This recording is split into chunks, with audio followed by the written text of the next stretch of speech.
Goddess Morrigan. Some people also refer to her as Morgana. Now, the Goddess Morrigan. Areas of influence. The Goddess Morrigan represents the circle of life. She was associated with both birth and death. Her name means Great Queen or Phantom Queen.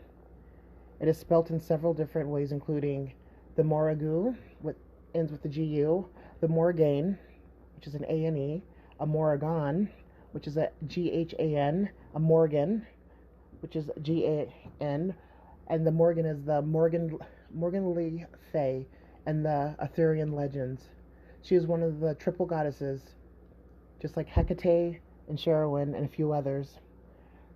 Her different aspects are represented by the Anu, which means the fertility of maiden, the Bari, the boiling mother cauldron, and either the Masha, which is the death crone, or the Mnemonic. Morrigan is also the water goddess, ruling over rivers and lakes. In one myth, she appears as an old washerwoman at the fort of the offering her love to Sue Cherelaine. He failed to recognize Morrigan on this occasion and on several others. Enraged, she threatened to hinder him in battle.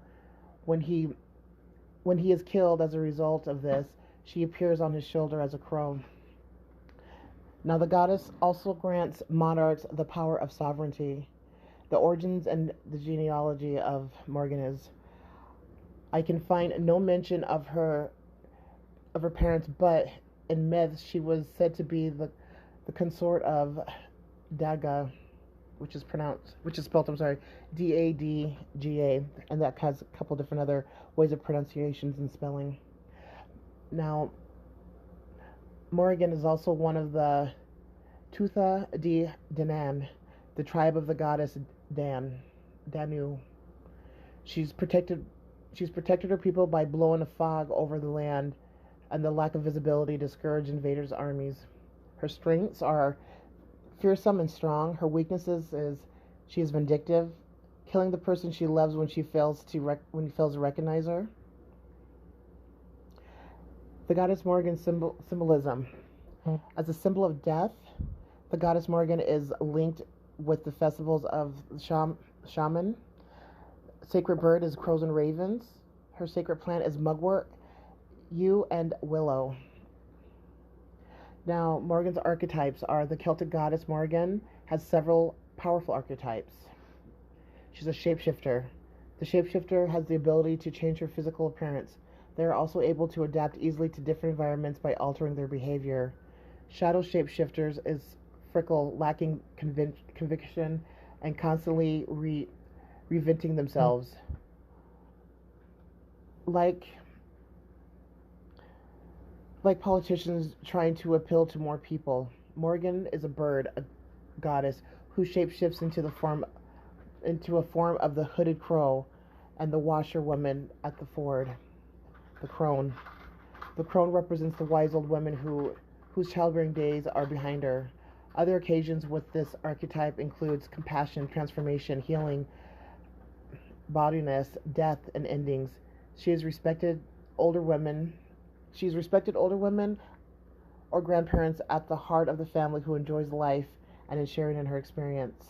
Unfortunately, the word crone or hag often has a negative connotation, as many wise women and midwives are prosecuted as witches in the Middle Ages.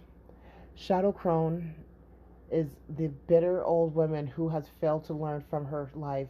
She blames all of her failings and unhappiness on society that no longer respects the elderly. As a result, she's become increasingly isolated and fearful. Another archetype is the warrior. A warrior represents a physical strength and the ability to protect and fight for your right and those of others. While the shadow side of the warrior reflects the need to win at all costs, abandoning ethical principles and proven supremacy. As the battle goddess, she appears on the battlefield in the form of a crow and returns later to feed on the dead. Now, how to work with this archetype? The shapeshifter, a useful goddess archetype to have if you are in need of a flexible or to perform lots of different roles. The shadow side asks whether your chameleon-like tendencies reflect a deep insecurity and inability to commit to any particular path. The crone, this may be one of your archetypes if you have gained wisdom learning from the mistakes and showing a willingness to adapt to changing circumstances.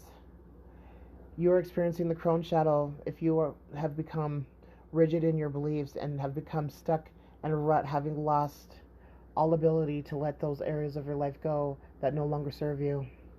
Now the other archetype is the warrior.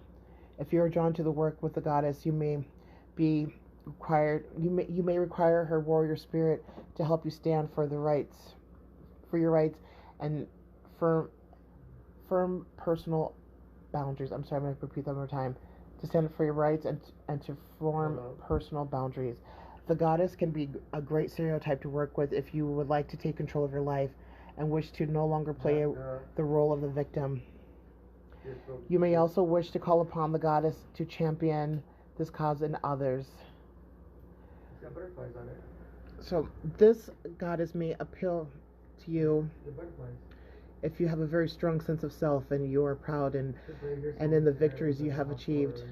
The shadow side of this goddess may be asking you to reflect honestly on the cost of these victories.